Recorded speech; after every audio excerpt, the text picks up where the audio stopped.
एक गहरी लंबी सांस लीजिए, रिलैक्स कीजिए, थोड़ा सा काम डाउन दोस्तों, क्योंकि हमने शायद सबसे इवेंटफुल मैच देखा है आईपीएल का। आई नो आईपीएल है, ऐसे मैच अमूमन होते हैं और ये लास्ट में पता नहीं क्या हुआ, जो एलिमिनेटेड टीम्स हुई हैं वो क्यों काम मुश्किल बना रही हैं जिन टीमों को प्लेऑफ्स में अपनी जगह बनानी है। But what a game, LSG versus RCB. बहुत सारे टॉकिंग पॉइंट्स हैं, सबकी बात करेंगे। बट आरसीबी फैंस, आप पिंच मत कीजिएगा खुद को। Don't scratch your eyes, this is reality. आपकी टीम पहुंच गई है क्वालिफायर वन में। अब श्योर हो चुका है कि ईदर ऑफ पंजाब किंग्स या आरसीबी फाइनल खेलने वाले हैं, और 50% probability that we will get a first time champion. Brilliant brilliant chase by RCB. एक ऐसी RCB who are the team to beat, they are the real deal. एक ऐसी RCB जो against the odds, against everything, against everyone's judgement, सबको, critics को चुप करते हुए अपनी जगह बना चुकी है क्वालिफायर वन में। तो बात करेंगे इस मैच की, बहुत सारे टॉकिंग पॉइंट्स हैं। कहां से शुरू करूं समझ नहीं आ रहा। कोशिश करते हैं इस मैच को समराइज करने की दोस्तों। तो सबसे पहले तो मैं यहां पे तारीफ करना चाहता हूं दोस्तों मिचेल मार्श की। अगर आप एलएसजी की बात करेंगे और ओपनिंग पेयर की बात करेंगे उनके बिफोर द टूर्नामेंट, तो किसी को भी कॉन्फिडेंस नहीं था कि क्या मार्श और मार्करम उस तरीके की परफॉर्मेंसेस प्रोड्यूस कर पाएंगे कंसिस्टेंटली जो आपको चाहिए होती है एक ओपनिंग पेयर से टू ले द फाउंडेशन। लेकिन मिचेल मार्श एक ऐसे प्लेयर रहे एलएसजी के लिए थ्रू आउट द टूर्नामेंट जिन्होंने ज़बरदस्त कंसिस्टेंसी दिखाई है। अगर आप एलएसजी का एक प्लेयर ऑफ द सीजन चुनना चाहेंगे तो has to be Mitchell Marsh. Mitchell Marsh as thing stand, अभी मैचेस बचे हैं, 4 मैचेस बचे हैं। I think Mitchell Marsh only player है एज थिंग स्टैंड अभी टॉप 5 में ऑरेंज कैप की रेस में जिनकी टीम प्लेऑफ के लिए क्वालिफाई नहीं की है। 13 पारियों में 48.23 की एवरेज से 627 रन बनाया मिचेल मार्श ने सीजन, 163 की स्ट्राइक रेट से, जिसमें शामिल है 1 शतक और 6 अर्धशतक। तो इससे ज़्यादा अच्छी I don't think so performance की एक्सपेक्टेशन होगी किसी को भी मिचेल मार्श से। मुझे लगता है मार्श ने अपनी एक्सपेक्टेशन से बेटर परफॉर्म किया, मतलब जितनी उनसे एक्सपेक्टेशन थी ना लोगों को, उसको शैटर किया है, उसको सरपास ही किया है। तो very well done to Mitchell Marsh, और ब्रिलियंट मूव बाय एलएसजी कि उन्होंने एक ओपनर ढूंढा मिचेल मार्श के रूप में। लेकिन मेन जो टॉकिंग पॉइंट रहेंगे एलएसजी से, वो रहेंगे एक ऐसे प्लेयर जिनको लेफ्ट राइट सेंटर आगे पीछे हर जगह से ट्रोल किया गया है। 27 करोड़ का इसको खरीदा है, बेकार प्लेयर है, राइट ऑफ कर दो, क्यों लेके जा रहे हैं इंग्लैंड, ख़त्म हो गया है ये, the confidence is not there, the technique is not there. Criticism खूब की, हमने भी की, मैंने भी की, लेकिन finally for Indian cricket team sake and for every one sake Rishabh Pant is back in form दोस्तों। 61 गेंदों पे लगा दिए शानदार 118 रन, और जो सेलिब्रेशन किया, जो फ्लिप मारी है, वो देखते ही लगता है कि भाई what this 100 means to him. बहुत मतलब अच्छा नहीं रहा, अच्छा बहुत अच्छा तो क्या, मतलब कुछ रहा ही नहीं है, बिल्कुल एकदम घटिया सीजन था ऋषभ पंत का। अगर हम उनके स्टैंडर्ड्स के हिसाब से बात करें तो उसके लास्ट मैच में एक सेंचुरी आ रही है, को अच्छा स्कोर बना रहे हैं, उनके कॉन्फिडेंस के लिए बहुत अच्छा है, इंडियन क्रिकेट टीम के लिए अच्छा है कि some sort of rhythm he has with him जब हम इंग्लैंड टूर के लिए जा रहे हैं। क्योंकि बहुत क्रिटिसिज्म है, क्यों इसको वाइस कैप्टन बना रहे हो, क्यों इसको आप टीम में रख रहे हो, बहुत सारी बातें हो रही हैं। तो अब जब सिलेक्शन हो गई ना, तो we need to back Rishabh Pant. और दोस्तों बात देखिए ऐसी होती है कि जब कोई प्लेयर इस लेवल पे खेल रहा होता है ना, तो खराब प्लेयर नहीं होता। It is about form, it is about mental state, it is about a lot of things. हम नहीं समझ सकते हैं, हमारे लिए बहुत आसान है। मैं भी बहुत बार करता हूँ ऐसे कि मैंने बोल दिया बस यहाँ से बैठे बैठे कि भाई ये तो बेकार प्लेयर है। हाँ, लिविंगस्टन की बात हम कर रहे हैं तो मैटर अलग है, बट जब हम ऐसे देखते हैं ना किसी भी प्लेयर को, we don't really know what is going on. अब ऋषभ पंत को हम ऐसे राइट ऑफ कर रहे थे कि जैसे भाई ये तो प्लेयर ही बेकार है। आपको याद हो तो हार्दिक पांड्या भी लास्ट सीजन अच्छी क्रिकेट नहीं खेल रहे थे। वो कैप्टनसी वाला पूरा मैटर हुआ था उनका, रोहित शर्मा का मुंबई इंडियंस, और जो भी वो कंट्रोवर्सी हुई थी मार्क बाउचर और हार्दिक पांड्या की, आपको वो प्रेस कॉन्फ्रेंस याद होगी। लेकिन हार्दिक पांड्या ने टी20 वर्ल्ड कप में खुद को रिडीम किया, उसके बाद चैंपियंस ट्रॉफी उनका बहुत अच्छा रहा, और उसके बीच में जो बायलैटरल सीरीज थी टी20 की, उसमें उन्होंने शानदार तरीके से परफॉर्म करके सबका दिल जीता। और फिर अब जब हार्दिक पांड्या कप्तान बने हैं, और एट टाइम्स उन्होंने खराब कैप्टनसी डिसीजंस भी लिए हैं, ऐसा नहीं है कि हार्दिक पांड्या की कप्तानी इस सीजन में फ्लॉलेस रही है तो उन पर इतनी कोई बात नहीं कर रहा, कोई उन पर इतनी उंगलियां नहीं उठा रहा, कोई उनको इतना क्रिटिसाइज नहीं कर रहा। क्यों? क्योंकि लोगों ने एक्सेप्ट कर लिया। को, they have accepted, they have welcomed Hardik Pandya with open arms. उसी तरीके की सपोर्ट हमें ऋषभ पंत के लिए भी करने की जरूरत है। जैसे आप लोग हार्दिक पांड्या को, बहुत लोग हार्दिक पांड्या को राइट ऑफ कर रहे थे कि भाई तो प्लेयर बेकार है, इसको तो लेके ही मत जाओ T20 वर्ल्ड कप, याद है आपको पिछले साल IPL के बाद। तो सेम आई थिंक हम ऋषभ पंत के साथ कर रहे हैं कहीं ना कहीं, तो वो हमें करने की जरूरत नहीं है दोस्तों। I think we need to back him. और अगर हम टेस्ट क्रिकेट की बात करें स्पेशली, अभी मैं वाइट बॉल की बात भी नहीं कर रहा हूँ, तो वो हमारे लिए मैच विनर तो रहे हैं। He has been one of the most consistent players. तो वेरी इंपॉर्टेंट कि ऋषभ पंत ने आज ये पारी खेली, 11 चौके 8 छक्के लगाए। The vintage Rishabh Pant knock जो हम देखते हैं कि हर तरफ खेला है, विकेट पे लेट के, बैठ के, टांग हवा में, पीछे मारा, कवर पे मारा, सामने मारा, हर जगह मारा और इन्जॉय किया आज ऋषभ पंत ने खुद को। सबसे इंपॉर्टेंट बात यह है कि मज़ा आया आज ऋषभ पंत को देखते हुए बैटिंग करने में, और उनको खुद मज़ा आया। जो सेलिब्रेशन था that said it all. 227 run बनाए LSD ने, शानदार पारी, और कोई इसमें दिक्कत नहीं, बैटिंग की साइड से कोई प्रॉब्लम नहीं। क्रिटिसिज्म हो रहा है जितेश शर्मा की कप्तानी का, स्टैंड इन कैप्टन है, क्योंकि रजत पाटीदार को फिंगर इंजरी हो गई अगेंस्ट CSK, तो वो फील्डिंग नहीं कर सकते, तो स्टैंड इन कैप्टन है जितेश शर्मा। तो यहाँ पे मेरा एक सवाल है कि क्या विराट कोहली थोड़ा सा और इन्वॉल्व हो सकते हैं, या कोई और बंदा कप्तानी कर सकता है यहाँ पे, या फिर कोई और प्लेयर आके इस लीडरशिप ग्रुप का पार्ट हो सकता है जो गाइड करे थोड़ा सा जितेश को, because at times Jitesh look clueless. आज अब बैटिंग पे आऊंगा, मैं अभी बैटिंग पे आ रहा हूँ, बट एट टाइम्स अगर हम कप्तानी की बात करें तो समझ नहीं आया कि वो करना क्या चाह रहे थे। बॉलिंग रोटेशंस मुझे समझ नहीं आया। रोमारियो शेफर्ड से 4 ओवर करा दिए, 51 रन उन्होंने दे दिए। कृणाल पांड्या से उनका कोटा पूरा नहीं कराया, 2 ओवर में सिर्फ 14 रन कंसीड किए थे। कृणाल पांड्या ने 14 रन दिए थे 2 ओवर में, पता नहीं क्यों उनका कोटा पूरा नहीं कराया।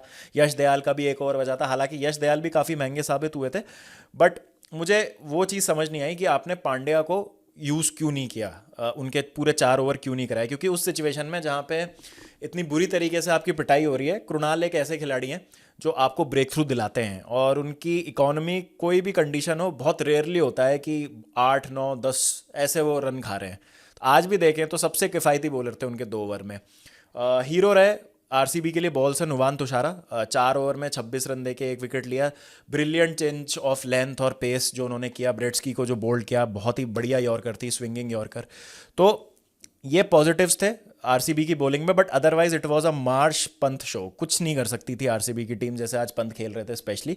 तो 227 रन उन्होंने बनाए, और अब एक बहुत बड़ा पहाड़ था RCB के आगे, और यही लग रहा था कि RCB जब भी, मतलब उनकी किस्मत उनके हाथ में होती है ना, तब वो हमेशा मैसअप करते हैं, बॉटल कर देते हैं, और उनको हमेशा जब दूसरों पे डिपेंडेंट रहना होता है तब वो आराम से क्वालिफाई करते हैं। तो आज भी लग रहा था कि क्या यार ये वो इंस्टेंस हो सकता है जहां RCB को सिर्फ अपना मैच जीतना है क्वालिफायर 1 में जाने के लिए, और ये इस चांस को भी गवा देंगे, क्योंकि 227 रन बहुत मुश्किल टोटल है चेस करना, चाहे पिच कैसी भी हो। फिल सॉल्ट और कोहली ने आज फिर से अच्छी शुरुआत दी, और ये थीम रहा है इस IPL का, जिस तरीके से कंसिस्टेंटली इस ओपनिंग पेयर ने शुरुआत दी है RCB को इस सीज़न। विराट कोहली का फिर से एक और सीज़न दोस्तों जहां उनके 600 रन पूरे हो गए हैं IPL में। 9000 रन RCB के लिए बनाया, most runs by a player for a single franchise. Virat Kohli का आई थिंक 8वां 50 था ये, 8वां 50 उनके सीज़न का ये, और 8 के 8 50 उनके विनिंग कॉज में आया। तो इससे बड़ा impact I don't think so कोई क्रिएट कर सकता है। और मतलब विराट कोहली के लिए तो मैं क्या ही बोलूँ, मतलब जितना बोला जाए उतना कम है। उनकी कंसिस्टेंसी के लिए, उनकी हंगर के लिए, और जो सिंपली उनकी प्रोवेस है ना इस लेवल पे, और अभी भी मतलब ऐसा समझता हूँ कि विराट कोहली ना कभी कभी ऐसा लगता है कि अपने से 2 लेवल नीचे की क्रिकेट खेल रहे हैं। मतलब वो 2 लेवल ऊपर है विराट कोहली की क्रिकेट 2 लेवल नीचे नहीं है, मतलब वो अगेंस्ट वो टीम खेल रहे हैं जो 2 लेवल नीचे उनसे। ऐसा लगता है उनको देखते हुए, इतना ईजी बना देते हैं वो बैटिंग को। लेकिन फिल सॉल्ट आउट हुए, फिर रजत पाटीदार आए, उन्होंने भी एक्सेलरेट करने की कोशिश की, वो भी जल्दी आउट हो गए 14 रन बना के। फिर थोड़ी देर के बाद विराट कोहली आउट हो गए, और लियम लिविंगस्टन की जैसे मैं बात कर रहा था, आते ही पहली बॉल पे आउट हो गए। लियम लिविंगस्टन आउट हुए, विराट कोहली के पास गए, भाई रिव्यू लू किया। विराट ने कहा भाई नहीं भाई तू चले जा, कोई कोई मतलब नहीं है तेरा यहाँ रहने का, कोई फ़ायदा नहीं है, रिव्यू वेस्ट ही होगा, तो तू भाई चले जा। विराट ने कोशिश की थोड़े बहुत रन बनाने की, मयंक आए क्रीज पे, उन्होंने भी अच्छी शुरुआत की, लेकिन जब विराट आउट हुए तब लगा कि भैया अब तो मैटर क्लोज हो चुका है। 123 पे 4 आउट हो गए थे, लगभग 103 रन चाहिए थे 50 बॉलों के आसपास, बहुत मुश्किल लग रहा था। और आज टिम डेविड भी नहीं थे, कैसे करेगी RCB, क्या होगा क्या नहीं होगा। एंटर जितेश शर्मा। दोस्तों ये है ना सीज़न मैनिफेस्टेशन का रहा है। मैनिफेस्टेशन मतलब जब शशांक ने शुभांकर मिश्रा के साथ इंटरव्यू में कहा था कि अगर हम टॉप टीम्स की बात करें तो पंजाब किंग्स नंबर 1 पे फिनिश करेगी, नंबर 1 पे पंजाब किंग्स ने फिनिश किया। जितेश शर्मा से एक क्लिप में पूछा था कि Jitesh any message for RCB fans, तो उन्होंने कहा don't worry RCB fans, Jitesh is here. कप्तानी पारी खेली है जितेश शर्मा ने, लेकिन 1 मिनट मयंक अग्रवाल की बात करना चाहता हूँ। मयंक अग्रवाल ने जो अंडररेटेड नॉक खेली है ना दोस्तों, आज आते ही गैप्स ढूंढे, हर तरफ मारा उन्होंने फील्ड पे जहां गैप थे। मुझे तो याद ही नहीं कि एक आधी बॉल कोई, मतलब 1-2 बॉल डॉट खेली होंगी मयंक ने डॉट बॉल ही नहीं खेली, स्ट्राइक रोटेट की है, या तो सिंगल डबल चलाया या चौका मारा है। चुपचाप 23 बॉलों में 41 रन बनाए, 5 चौके, 41 रन में 5 चौके उनके। इसका मतलब ये है कि उन्होंने सिर्फ स्ट्राइक रोटेट किया बाकी 20-22 बॉलों में, तो रना बॉल तो बनाया ही है उन्होंने। अटके नहीं किसी भी गेंदबाज पे कि लगे कि भाई हाँ ये इनको फंसा लेगा या इनको क्रीज पे रोक लेगा और मैं दूसरी तरफ से फिर अटैक करूंगा। किया ही नहीं भाई, या तो चौका या स्ट्राइक रोटेशन, चौका या स्ट्राइक रोटेशन। बहुत अंडररेटेड स्किल होती है मिडिल ऑर्डर में आके बल्लेबाजों की।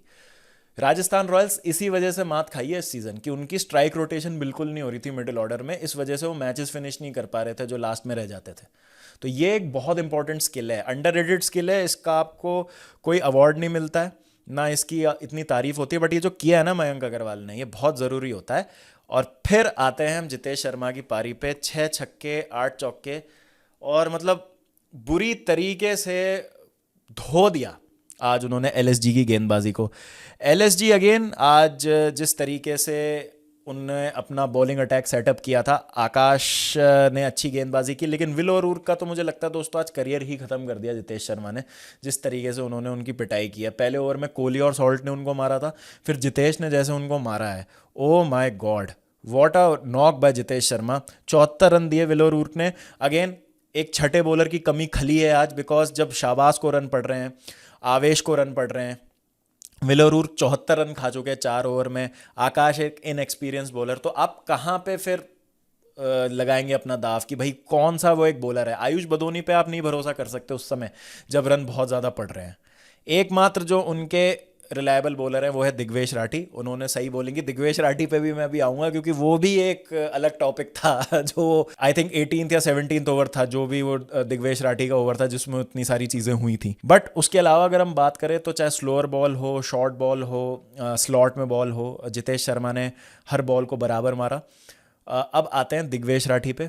दिग्वेश राठी ने जितेश शर्मा का विकेट लिया, लाइन कट की नो बॉल हो गई, रिवर्स मारा। जितेश शर्मा ने बहुत डिसअपॉइंट हुए, भाई ये मैंने क्या कर दिया। जीवन दान मिला उन्हें और फिर फ्री हिट पे उन्होंने छक्का मारा जो नो बॉल हुई। उसके बाद उन्होंने रन आउट करने की कोशिश की, बट वहाँ पे वो एग्जीक्यूट नहीं हो पाया। बॉलिंग एक्शन भी कंप्लीट कर दिया और क्रीज के आगे भी चले गए, तो वो नॉट आउट भी होता वैसे भी। और फिर ऋषभ पंत ने अपील भी वापस ले ली और जितेश शर्मा ने उनको थैंक यू भी बोला। फेयर प्ले अवार्ड के नंबर मिल गए होंगे एलएसजी को, वो बातें सारी ठीक है। एग्जीक्यूशन नहीं हो पाई वो अश्विन वाली जो करना चाह रहे थे दिग्वेश राठी, और उनको बहुत गालियां पड़ रही हैं कि भाई ये क्या कर रहा है बंदा। देखिए दोस्तों, दिग्वेश राठी है ना एक ऐसे प्लेयर है जो मुझे लगता है आग में तपे हैं। बचपन में है ना वो बहुत, गली क्रिकेट में हम ऐसे मैच नहीं खेलते पैसे वाले, कॉलोनी वर्सेस कॉलोनी की। मैच हारना नहीं है, आर्च राइवल से हमारे कुछ भी हो जाए, उसके लिए आदमी है ना हर मुमकिन कोशिश करता है मैच जीतने की। तो ये जो चीज़ें हैं ना, ये आप सिखा नहीं सकते किसी को, ये आप ना लेके आते हो अपने साथ कहीं से। और दिग्वेश राठी की पर्सनैलिटी का पार्ट है, ये कुछ नहीं कर सकते। अभी सब लोगों को बहुत गुस्सा आ रहा है, अभी सब लोगों को बहुत ख़राब लग रहा है कि यार ये क्या कर रहा है बंदा, दिस इज़ नॉट अस, इस ऐसे हम क्रिकेट नहीं खेलते, ये नहीं करते, वो नहीं करते। आरसीबी के अगेंस्ट किया तो आरसीबी फैंस को और ज़्यादा गुस्सा आ रहा है। नया प्लेयर है, इतना इसके बारे में सुना नहीं है, आते ही ये ऐसी हरकतें क्यों कर रहा है, ये वाला सेलिब्रेशन कर रहा है, कभी अभिषेक शर्मा से लड़ ले रहा है। डिमेरिट पॉइंट्स लेने की वजह से, इनडिसिप्लिन की वजह से पहले प्लेयर है जिन पे बैन लगा है। तो क्यों है ये ऐसे। अब दोस्तों मैं इसकी फ्लिप साइड आपसे पूछता हूँ, मान लीजिए इंडिया और ऑस्ट्रेलिया का कोई नॉकआउट मैच चल रहा है T20 का, ठीक है, T20 वर्ल्ड कप में कोई नॉकआउट मैच चल रहा है इंडिया ऑस्ट्रेलिया का, दिग्वेश राठी खेल रहे हैं, मैं ये नहीं कह रहा अगले वर्ल्ड कप में खेल रहे होंगे, 2028 में खेल रहे होंगे, और वो ये शिट हाउसरी करके मैच जिता देते इंडिया को, लास्ट 2 विकेट ले लेते उनके, तो आपको अच्छा लगेगा ना ये। तो Digvesh Rathi is one of those players जो आपके लिए खेल रहे हैं तो आपको तो बड़ा मज़ा आता है ये देखने में, लेकिन आपके अगेंस्ट खेल रहे हैं तो आप उनको गाली देंगे। ये साउथ अमेरिकन फुटबॉलर्स बहुत होते हैं ऐसे, अर्जेंटीना, कोलंबिया, ब्राज़ील के अगर कुछ आपने देखे हो फुटबॉलर्स, तो वो बहुत होते हैं ऐसे जो इस तरीके की शोमैनशिप और इस तरीके की हरकत करते हैं। दिग्वेश बालोटेली, दिग्वेशरसन, दिग्चार्लेसन, जो भी आपको बोलना है बोलिए भाई। गजब, मतलब देखिए मुझे तो बड़ा मज़ा आता है दिग्वेश राठी को देख के। आई नो आप लोगों के स्ट्रॉन्ग व्यूज़ हो सकते हैं, बट इससे स्पाइस ऐड होता है गेम में, and you always look forward to कि भाई अब दिग्वेश क्या करेगा, अब दिग्वेश कौन सी शिट हाउसरी करेगा, अब दिग्वेश क्या हरकत करेगा। तो मैं तो इमेजिन कर रहा हूँ विराट कोहली के साथ अगर ऐसे कर दिया होता तो क्या होता। खैर वो बात अलग है, बवाल ही हो जाता।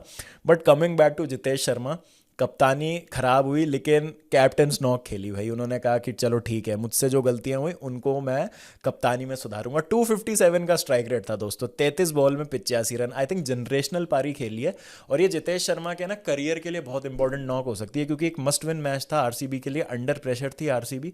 और आरसीबी का ना ये थीम रहा है इस सीजन कि हर क्रूशल मोमेंट पे, ऐसे मोमेंट पे जहाँ उनको ज़रूरत होती है कि उनके कोई ना कोई प्लेयर्स कुछ अच्छा करे, वहाँ पे स्टेप अप कर ही जा रहे हैं इनके प्लेयर्स। तो बहुत ही ज़बरदस्त परफॉर्मेंस। और आज तो 10 प्लेयर से खेल रही थी आरसीबी। लियम लिविंगस्टन करते हैं क्या है, मुझे कमेंट्स में बताइए आप। मैक्सवेल बड़ा डिसअपॉइंटमेंट है या लियम लिविंगस्टन? लियम लिविंगस्टन की तो मुझे ना रोल समझ आ रही है ना जगह समझ आ रही है। मतलब स्वास्तिक चिकारा खिला लो ना यार, उससे अच्छा तो आप। समझ नहीं आता मुझे कि क्या क्या सीन है, आई डोंट नो क्या हो रहा है। सबसे इम्प्रेसिव चीज़ दोस्तों, आरसीबी हिस्ट्री में आईपीएल की पहली टीम बन गई है जिन्होंने एक सीजन में सातों के सात अवे मैचेस जीते हैं। बड़ी ज़बरदस्त अचीवमेंट है ये, इसकी जितनी तारीफ की जाए उतनी कम। बट अब इंटरेस्टिंग होगा, बिकॉज ये आरसीबी जो टीम है ये डरती नहीं है किसी से। They have a plan B, they have the belief, and they have this mentality कि कुछ भी हो जाए अब हमें जीतना है। क्योंकि एक टीम जो इतना हार चुकी होती है ना, उसके पास फेयर ऑफ फेलियर खत्म हो जाता है कि ठीक क्या होगा, हारेंगे ही तो ज़्यादा से ज़्यादा, इतने टाइम से हार रहे हैं। इसलिए this RCB is different, I am telling you दोस्तों। और आप पिछले कुछ स्टैट्स देखेंगे ना, तो जो टीम सेकंड फिनिश करती है ना वो ज़्यादातर आईपीएल जीतती है। तो not jinxing it, but just stating a fact. दूसरी चीज़ ये है दोस्तों कि अगर आज आरसीबी हार जाती तो वो चले जाते एलिमिनेटर में क्वालिफायर 1 की जगह, मतलब जीटी सेकंड रह जाती, पंजाब किंग्स फर्स्ट हो जाती। तो उनको फिर आईपीएल जीतने के लिए वो करना होता जो आज से पहले सिर्फ एक टीम ने किया आईपीएल के पूरे इतिहास में, कि एलिमिनेटर से ट्रॉफी जीतना। वो उन्हीं के ही अगेंस्ट हुआ था 2016 फाइनल में, जब एसआरएच ने एलिमिनेटर में पहुंच के क्वालिफायर 2 जीत के फाइनल में पहुंच के फिर फाइनल जीता था अगेंस्ट आरसीबी। तो आप नहीं चाहते हैं, बिकॉज ये तो चलिए एक्सेप्शनल एक केस हो गया, but more often than not जो टीम आएगी ना वो बहुत ग्रूलिंग शेड्यूल होता है यार, थक जाती है टीम है। 14 मैचेस ये, फिर तीसरा मैच होगा आपका फाइनल, 17 मैच टोटल आपको खेलने पड़ेंगे। इससे अच्छा यार आप एक मैच कम खेलो ना, रेस्ट करो ना, अब बढ़िया। तो क्वालिफायर 1 में पहुंच के जो टीम फाइनल में पहुंचती है, आई थिंक उनके पास बढ़िया है चांस की आराम से रेस्ट करके they can weigh their options and can see कि सामने वाली टीम में क्या चल रहा है, तो फिर आप अच्छे से प्रिपेयर कर सकते हैं। तो बहुत बढ़िया काम किया है आरसीबी और पंजाब किंग्स दोनों ने ही। और मुझे तो अच्छा लगेगा कि अगर हमें फर्स्ट टाइम विनर मिले इस बार आईपीएल में, चाहे आरसीबी हो चाहे पंजाब किंग्स हो। I want to see a first time winner this time round. तो देखते हैं क्या होता है। तो how do you sum up this game, आपकी क्या राय है दोस्तों? Please do let me know in the comment section. और happy for Rishabh Pant, not too sure about Rishabh Pant the captain. Happy for Jitesh Sharma, not too sure about Jitesh Sharma the captain. But match बड़ा ज़बरदस्त हुआ, and let's see playoffs में क्या होता है। Interesting होगा who will lead, क्या पाटीदार फिट हो जाएंगे जब तक, या जितेश ही लीड करेंगे क्वालिफायर 1 में, देखना होगा। आपकी जो भी राय हो बताइएगा मुझे कमेंट सेक्शन में। And who do you think will play the final? Eliminator कौन जीत रहा है, क्वालिफायर 1 कौन जीत रहा है? कमेंट सेक्शन में मुझे बताइए। चलिए दोस्तों, मिलते हैं फिर जल्दी, ध्यान रखिए जब तक अपना, and a huge congratulations to RCB fans again. See you soon दोस्तों, टेक केयर एंड पीस।